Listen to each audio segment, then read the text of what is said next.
진경으로 신앙 고백하겠습니다.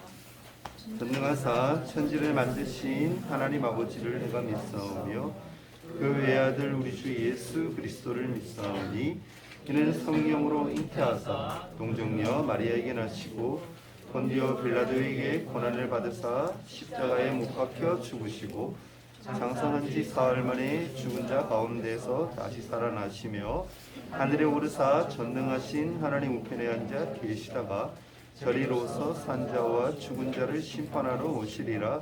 성령을 믿사오며 거룩한 공예와 성도가 서로 교통하는 것과 죄를 사하여 주시는 것과 몸이 다시 사는 것과 영원히 사는 것을 믿사옵나이다. 아멘. 신수가 570장입니다.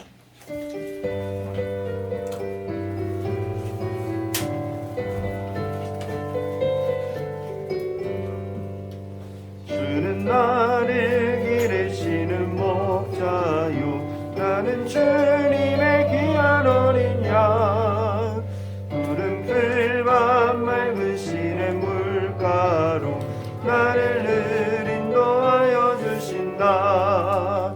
주는 나의 좋은 목자 나는 그의 어린 양 저를 따라 꼴을 먹여주시니 내게 부족함 전혀 없어라. 예쁜 새들 노래하는 아침과 노을 비키는 고운 황혼에 사랑하는 나의 목자 음성을 나를 언제나 불러주신다.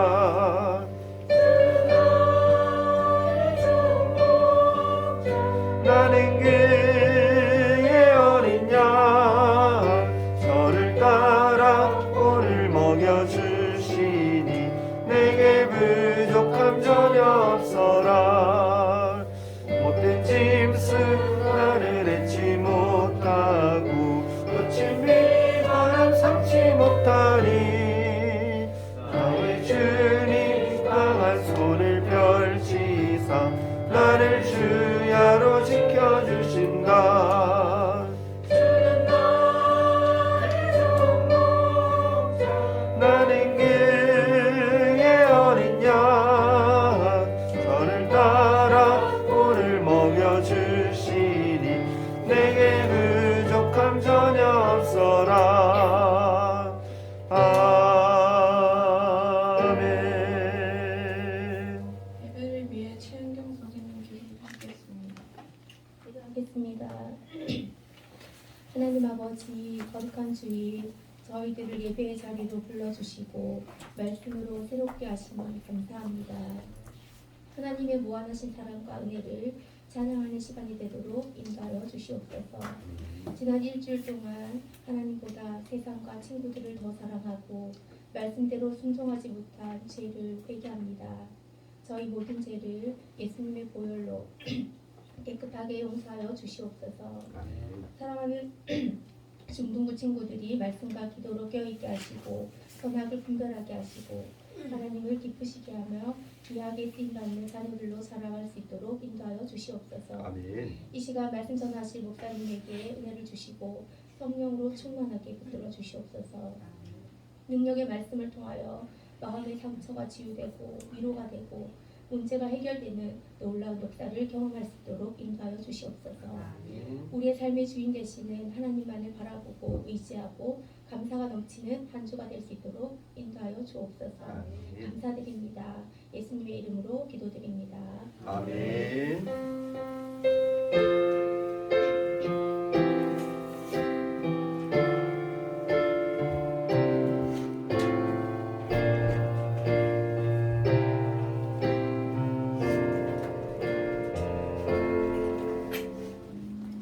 네, 함께 오실 오늘 하나님 말씀은 에스겔 37장입니다.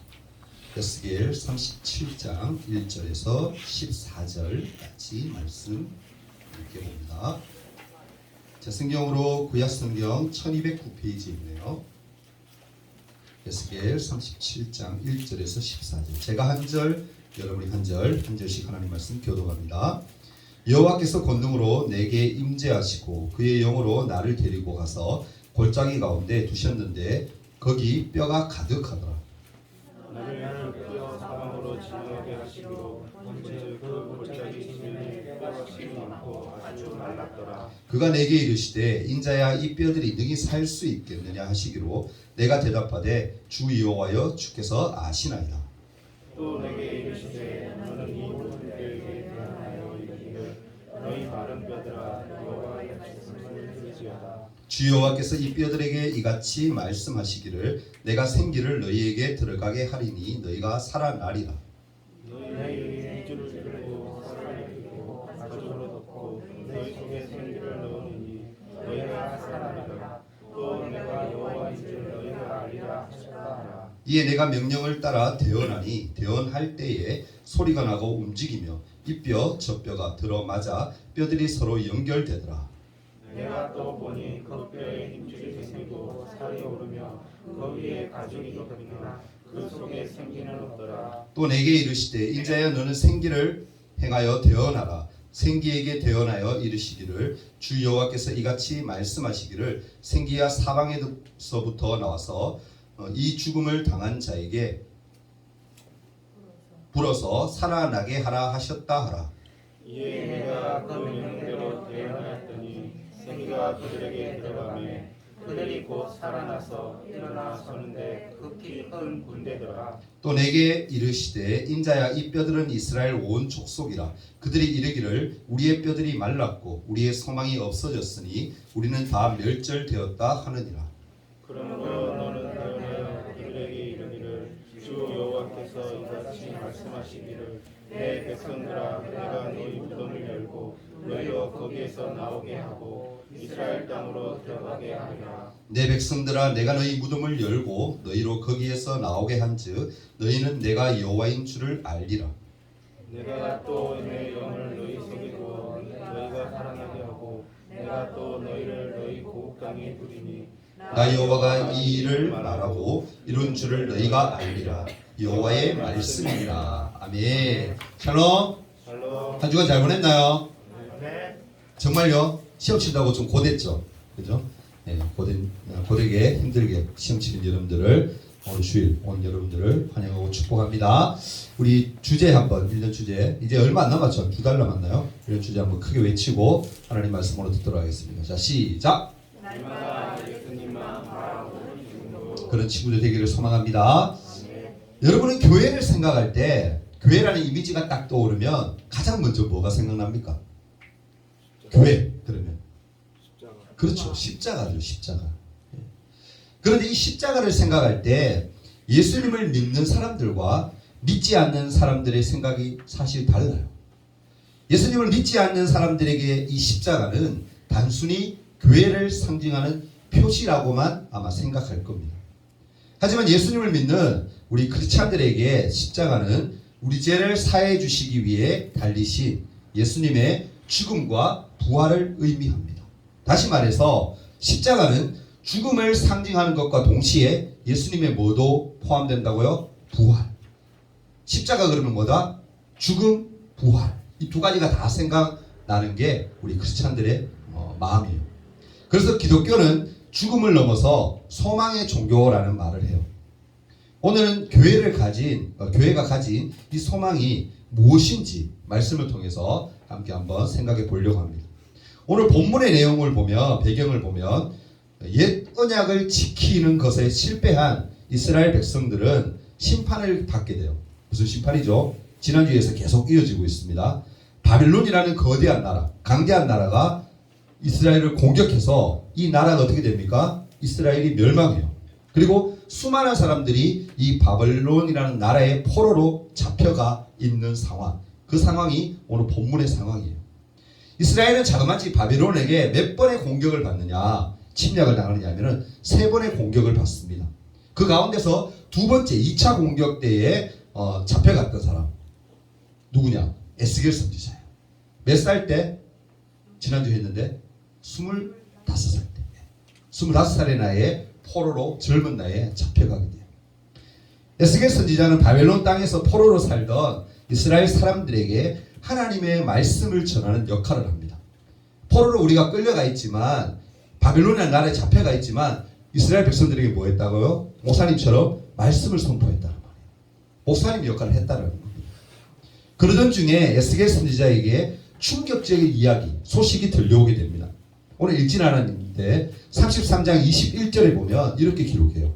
우리가 사로잡힌 지 12째 해 10째 달 5째 날에 예루살렘에서부터 도망하여 온 자가 내게 나와 말하기를, 첩자겠죠, 그죠? 뭐라고 얘기하면 이렇게 얘기해요. 그 성이 함락되었다라고 그렇게 얘기해요. 그 말은 뭐예요? 이스라엘에 있는 예루살렘 성이 뭐였다? 무너졌다는 얘기예요.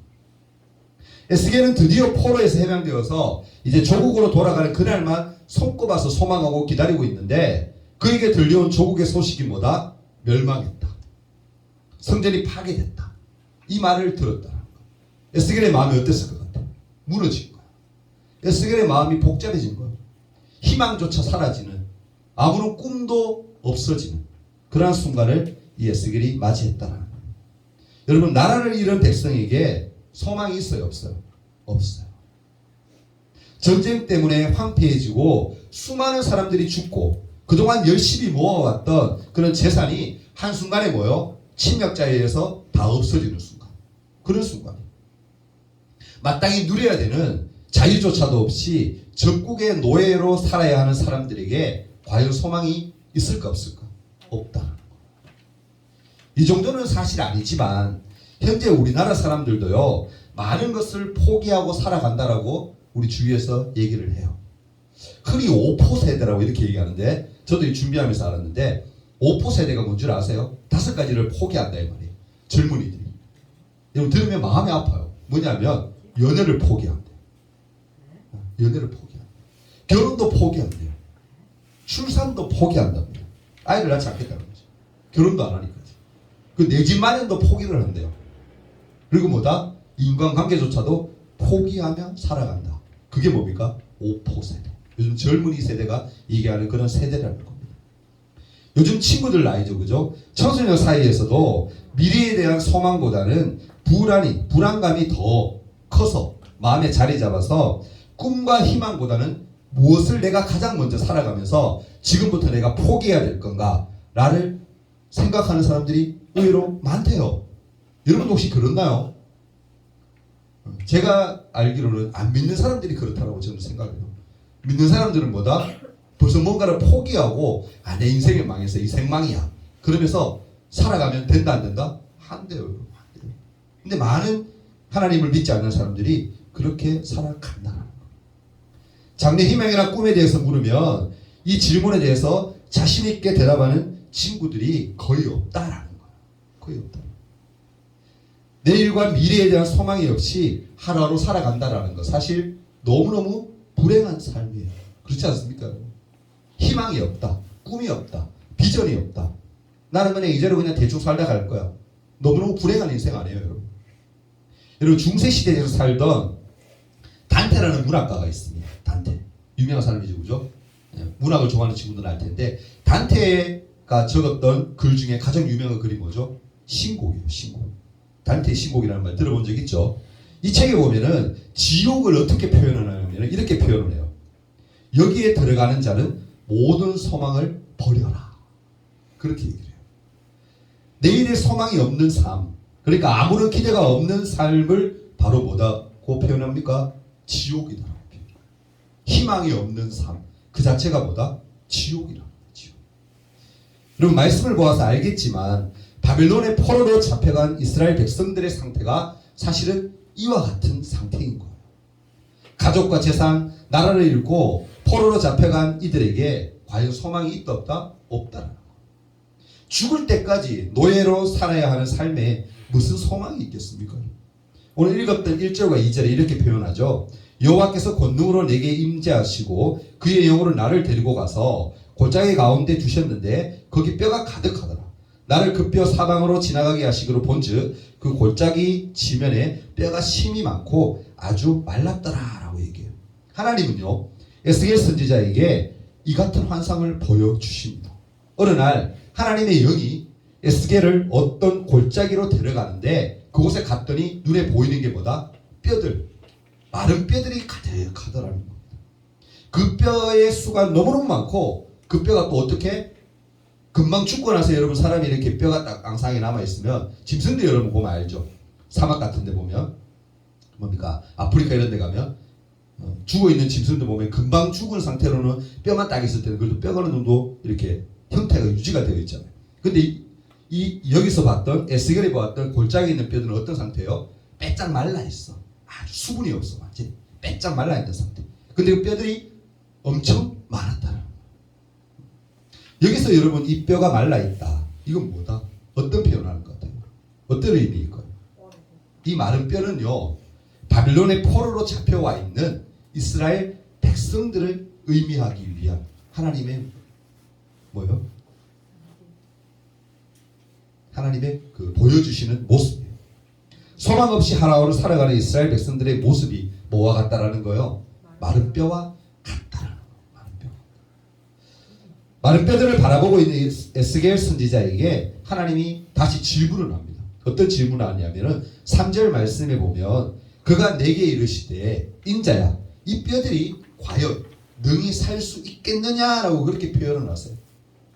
여러분 하나님 말씀처럼 이 마른 뼈, 빼짝 마른 뼈들이 과연 살아날 수 있을까? 상식적으로 생각해 봅시다. 벌써 생명체가 없어. 뼈야. 그런데 말랐어. 빼짝 말랐어. 근데 하나님 뭐다? 야 에스겔 이 뼈들이 과연 살아날 수 있을까? 라고 질문을 해요. 여러분 한번 물어보겠습니다. 살아날 수 있어요? 없죠. 없잖아요. 근데 놀랍게도 뭡니까? 이 뼈들이 다시 살아나는 것을 볼 수가 있어요. 7절과 8절에 보면 이에 내가 명령을 따라 대언하니 대언할 때에 소리가 나고 움직이며 이 뼈 저 뼈가 들어맞아 뼈들이 서로 연결되더라. 내가 또 보니 그 뼈에 힘줄이 생기고 살이 오르며 그 위에 가죽이 덮이나 그 속에 뭐가 생기는 없더라. 그렇게 표현합니다. 하나님의 말씀대로 순종하여서 하나님이 야 뼈들을 향해서 네가 외쳐. 대언해서 내 대신 말해봐. 외쳐. 뼈들이 살아나라고 외쳐봐. 라고 했더니 그 말에 순종하였더니 뼈들이 뭐 했다? 움직이기 시작하고 각기 제자리를 찾아서 머리는 머리대로 팔은 팔대로 다리가 다 연결이 되고 그것뿐만이 아니라 그 위에 힘줄이 생기고 살이 폈다라고 그렇게 얘기합니다. 여러분 이것이 어떻게 가능했을까? 어떻게 이러한 기적이 일어날 수가 있었을까? 에스겔이 한 거예요? 아니죠. 하나님이 에스겔을 통해서 하신 거였어요. 이 작업을 누가 하신 거예요? 뼈들이 살아나게 하신 것은 바로 하나님이라는 거예요. 여러분 하나님은 어떤 분입니까? 말씀으로 그냥 온 세상을 창조하신 분이에요. 창세기 1장 1절 한번 봐봐요. 하나님이 세상을 창조하셨다. 태초에 하나님 세상을 창조했다. 근데 뭘로? 말로 다 하세요. 첫째 날부터 시작해서 믿습니까 여러분? 하나님은 그런 분이에요. 그런데 여러분 뼈들이 다시 연결되고 살아나서 사람처럼 되기는 했어. 그런데 부족한 게 한계가 있습니다. 뭡니까? 8절 하반부에 오늘 읽었죠. 아까 읽었는데 마지막 끝에 보면 그 속에 뭐라? 생기가 없다. 생기. 이 생기가 뭘까요? 생기가 없이 살아난 뼈들은요 사람의 모양을 하고 있어. 마네킹같이 이렇게 겉모습은 갖춰졌는데 그 안에 뭐가 없다? 생명이 없는 상태. 그런 상태. 이 하나님은 다음과 같은 또한 명령을 하십니다. 9절 뒤에 보면 주 여호와께서 이같이 말씀하시기를 생기야 사방에서부터 와서 이 죽음을 당한 자에게 붙어서 살아나게 하라 하셨다 하라라고 얘기합니다. 그랬더니 하나님의 말씀대로 생기가 생명이 그들에게 들어가서 성경은 뭐라 얘기합니까? 큰 군대를 이루게 되었다라고 말씀하고 있습니다. 여기서 생기는 뭘 의미할까요 여러분? 시대 시절로 가서 우리가 생각해 보면 부활하신 예수님 3일 만에 죽은 지 부활하신 그 예수님이 두려움에 사로잡혀서 자기들도 예수님과 한패였다는 이유로 로마 병정들이 잡아 죽일까 봐 무서워서 숨어있는 제자들 문을 꼭꼭 지금 우리는 문이 잠그지는 않았지만 이렇게 다 앉아서 있는데 모여서 근심하고 있는데 문을 꼭꼭 잠그고 아무도 못 들어오게 다 막고 있는 그곳에 나타나 하신 주님, 나타나셨던 주님, 그 주님이 어떻게 갑자기 짠하고 나타나신 거예요. 그 생기를 의미하는 거예요. 그 생기. 그것과 동일한 의미의 이 말은 생기는 같은 의미를 보면 됩니다. 이 생기는요, 여러분, 예수님을 믿음으로 저와 여러분 안에 들어오신 누구를 얘기하는 것 같아요? 바로 성령님을 얘기했습니다. 사랑하는 여러분, 오늘 마른 뼈가 살아나는 이 환상을 통해서 하나님은 우리에게 어떤 말씀을 주고 있느냐, 두 가지로 딱 말씀드리고 싶은데요. 첫째는요, 소망이 없는 곳에 하나님이 뭐였다? 먼저 오셨다. 따라해봅시다. 소망이 없는 곳에 하나님이 먼저 오셨다. 이 중요한 거예요. 이스라엘 백성들은요, 하나님의 말씀에 뭐였어요? 불순종했고 그에 대한 심판으로 바벨론의 포로로 잡혀왔습니다. 자기들 나라도 망하고요, 재산도 다 잃어버렸어요. 평생 노래로 살아야 하는 이들에게 소망이 없어요. 사실 하나님은요, 불순종한 이스라엘 백성들을 그냥 단칼에 심판하시고 그들을 그냥 버릴 수도 있어요. 하나님이시니까 가능해요. 그렇게도 어느 누구도 뭐라고 얘기할 수가 없어요. 그리고 이스라엘이라는 민족 대신에 다른 민족을 딱 선택해서 괜찮은 민족, 좀 얘들은 좀 신앙생활 잘하겠다 하는 싶은 그런 민족을 택해서 그들을 통해서 다시 시작할 수도 있습니다. 그런데 하나님은 어떻게? 그렇게 하지 않아요. 사랑하는 자녀들이, 이스라엘 백성들이 여전히 죄 가운데 살아가고 있을 때 먼저 찾아오신 분, 먼저 손을 내민 분이 누구다? 하나님이다. 하나님이 충분히 그냥 버려도 그뿐인데 하나님 그렇게 하지 않아요. 긍휼히 여기사, 제가 말씀드렸죠, 불쌍히 여긴 긍휼히 여긴 중요하다. 긍휼히 여기사, 불쌍히 여기사 하나님이 먼저 찾아오셔서 손을 내밀었다라는 겁니다. 혹시 여러분의 현재 지금 삶에 미래에 대한 소망이 없습니까? 비전이 없어요, 여러분. 그렇다면 눈을 들어서 마음을 활짝 열고 하나님을 먼저 바라볼 수 있기를 바랍니다. 아멘. 하나님만이 여러분의 그 답답한 심정, 힘든 상황을 해결할 수가 있는 거예요. 아멘. 친구들이 해결할 수 없어요, 여러분. 친구들하고 아무리 여러분 머리 맞대서 상담하고 해봐요. 해결이 되나? 그 문제가 해결되지 않아요. 부모님 해결해 줄 수 있을 것 같죠? 한계가 있어요. 근본적인 해결이 되지 않아요. 여러분 힘들고 어려운 그 부분들을 누가 해결해 줄 수 있냐면 우리의 모든 근원이 되시는 그 하나님, 여호와 하나님만이 해결책이 될 수 있다는 겁니다. 아멘. 힘들고 지쳐있는 우리에게, 이스라엘 백성들에게 찾아오신 그 주님이, 그 하나님이 우리에게 찾아오신다는, 먼저 손을 내밀고 계신다는 거. 우리 뭐만 하면 돼요, 여러분? 그 손을 붙들면 되는 거예요. 그런데 우리는 교만하게도 어떻게 합니까? 그 손을 붙들지 않아요. 아, 주님 좀 더 버텨볼게요. 그러니까 제가 알아서 해볼게요. 이 상황을 내가 극복할 수 있어요. 친구가 해결해 줄 수 있어요. 내 주위에 있는 사람이 해결해 줄 수 있어요 라고 버틴다. 근데 버티면 버틸수록 뭐다? 본인만 더 힘들어져. 문제 해결의 대신은 주님을 붙들면 되는데 고집을 부려. 정말 안타까워요. 물론 이렇게 말하는 목사님들도 제 고집대로 할 때가 물론 있습니다. 그럼에도 불구하고 선생님들도 그렇고 목사님은 신앙생활 오래 해왔고 어떻게 해야 되는지 방법을 알기 때문에 그래도 그 상황 가운데서 힘든 가운데서 하나님 붙들려고 하거든요. 여러분들 좀 그런 마음이 있었으면 좋겠어요. 여러분 공부하기 힘들죠? 지혜를, 지식의 은혜를 하나님 앞에 구하세요. 1시간 앉아 있어도 10시간 앉아 있는 친구들보다, 그죠? 더 하나님이 지혜를 주셔서, 지식의 은사를 주셔서 하나님 기억 잘 해결해 주십시오라고. 그럼 그렇게 한번 기도해 보세요. 하나님 그렇게 하시나 안 하시나? 하나님의 손을 여러분 붙드시기 바랍니다. 아멘. 하나님의 손을 붙드시기 바랍니다. 아멘. 그럴 때 하나님이 역사합니다. 둘째로 여러분, 마른 뼈 환상을 통해서 하나님이 하시는 말씀은 뭐냐면은, 따라해봅시다. 예수님을 믿는 우리에게 성령을 주신다. 아멘. 하나님이 찾아오셔요. 찾아오시는데, 찾아오실 때 그냥 오시는 게 아니야. 우리에게 뭘 주시는 거예요? 성령으로 역사하세요. 성령으로 역사하세요. 하나님을 사랑하지 못하고 말씀대로 살지 못하는 우리에게 성령을 주셔서 우리 마음을 변화시키신다는 거예요. 성령님은 우리에게 하나님을 사랑하는 마음을 주시고 말씀대로 살고자 하는 마음과 능력을 주십니다. 믿습니까? 또한 성령님은요, 예수님이 하신 말씀들을 생각나게 하시고 깨닫게 하세요. 그러므로 말씀을 이해하기 좀 어렵더라도 여러분, 깨닫도록 하나님께 도움을 구하고 읽으면, 말씀을 구하고 읽으면 성령님이 도와주셔서 말씀에 대한 이해가 깊어지게 하신다는 거예요. 말씀의 깨달음이 잘 없고 여러분 힘들잖아요. 말씀 읽을 때마다 이게 무슨 말이야? 라는 생각이 들잖아요. 목사님께 와서, 선생님께, 그리고 주일날 와서 여러분 말씀 듣고 하는 거, 요 잠깐 듣는 걸로 여러분 해결이 돼요? 안 되잖아요, 여러분. 그럼 어떻게 해야 돼요? 나머지는 내가 말씀을 읽어야지. 그 말씀을 읽을 때도 이해되지 않으면 성령님을 통해서, 성령님 내게 지혜를 주셔서 깨닫게 해주세요. 깨닫고 내가 또 실천하는 삶을 살게 해주세요라고, 능력을 주세요라고 기도합니다. 왜? 성령님 내 속에 계시는데 왜 잠자게 해요? 잠자게 해요. 아무 일도 하지 않게 하세요.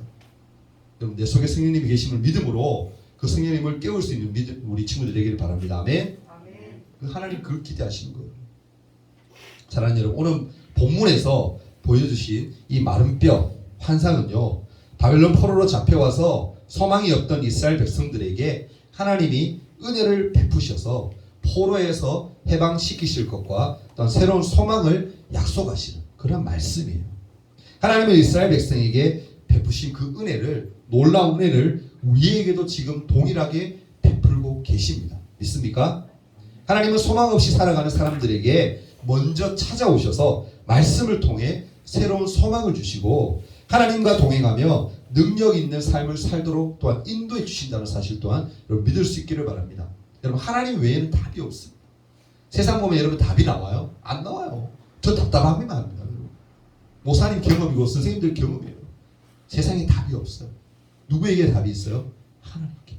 우리의 유일한 소망은 누가 되시는 분이에요? 하나님이 되신다는 사실. 여러분 꼭 기억하시고 이스라엘을 긍휼히 여기소서 그들에게 베푸셔서 그 하나님의 은혜, 그 은혜를 우리가 사모하며 갈구하며 나아가는 우리 믿음의 친구들 될 수 있기를 소망합니다. 우리 함께 한번 1분 동안만 한번 기도했으면 좋겠습니다.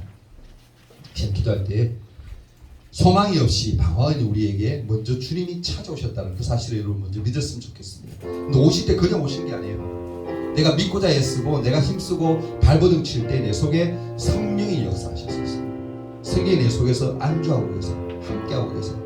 여러분 그 성령이 그냥 계시게 하면 안 되잖아요. 일하게 해야 되죠. 그럼 어떻게 해야 돼요? 우리가 말씀을 사모하고 말씀의 지혜를 깨닫기를 소원하고 말씀대로 살기를 순종하기를 기대하는 마음으로 나아갈 때에 성령이 내 속에서 역사하시는 거예요. 제가 기도할 때 하나님 내 유일한 소망이 되시는 분은 바로 하나님밖에 없습니다라고 한번 고백하며 기도하는 시간 가졌으면 좋겠어요. 여러분 세상에 답 없습니다. 아무리 여러분 세상적인 생각으로 세상적인 선곡을 위해서 공부 한번 해보셔야 되는가? 안 돼요. 여러분 안 돼요. 하나님의 도우심 없이는 안 됩니다. 제가 기도할 때 하나님 나와 함께 해주세요. 유일한 소망 되시는 그 하나님이 나를 붙들어 주시오라고 말씀을 생각하며 1분 동안만 짧게 한번 기도하는 시간 가지기를 원합니다. 다 같이 한번 기도합니다. 사랑 많으신 주님, 유일한 소망 되시는 분은 세상이 아니라 오로지 하나님뿐인 줄 믿습니다. 하나님이 우리에게 먼저 찾아오셨습니다. 그리고 성령님이 내 속에 계십니다. 그 성령님을 일하게 하나님 하옵소서. 하나님 세상 것 바라보며 사는 삶이 아니라 유일한 소망 되시는 그 하나님, 우리 주님 성령님만을 의지하며 믿음으로 살아갈 수 있도록 도와주옵소서. 그 주시는 힘으로 말미암아 우리가 세상을 능히 이길 수 있도록 주님 또한 인도하여 주시옵소서. 하나님 오늘 많은 뼈들에게 보이신 많은 딸들 통해서 우리에게 보이고자 하시는 그 은혜의 말씀이 무엇인지 저희들이 깨닫기를 원합니다. 하나님 우리가 부족하고 연약하고 정말 보잘것없지만 그러함에도 불구하고 하나님 우리를 긍휼히 여기사 불쌍히 여기사 우리와 함께 하시기를 원하시는 줄 믿습니다. 하나님 우리를 또한 다시 살리기를 원하시는 줄 믿습니다. 하나님 그 하나님을 바라보게 하옵소서. 그 하나님을 붙들게 하옵소서. 그래서 새 힘을 얻어 세상을 이길 수 있도록 도와주옵소서. 하나님 함께 하심을 감사합니다. 역사하심을 감사합니다. 모든 영광 올려드립니다. 예수님 이름으로 기도합니다. 드린 예물 위함을 기도합니다. 사랑의 주님 앞에 귀한 예물을 우리 친구들 올려드립니다. 하나님 예물이 쓰여지는 곳에 하나님의 영광이 풍성히 드러날 수 있도록 도와주시고 지금은 비록 부모님이 주신 것으로 우리가 하나님 앞에 예물을 드리지만 앞으로 우리 친구들이 신앙이 더욱더 잘 자라나서 어른이 되었을 때에는 이들이 스스로 하나님이여 정말 주님의 은혜 가운데 물질을 저희들이 벌어서 또 하나님 앞에 귀하게 나와 예배하며 헌물하며 기쁨으로 나아갈 수 있도록 도와주옵소서. 그런 은혜를 허락하심을 믿사오며 예수님 이름으로 기도하옵나이다. 아멘.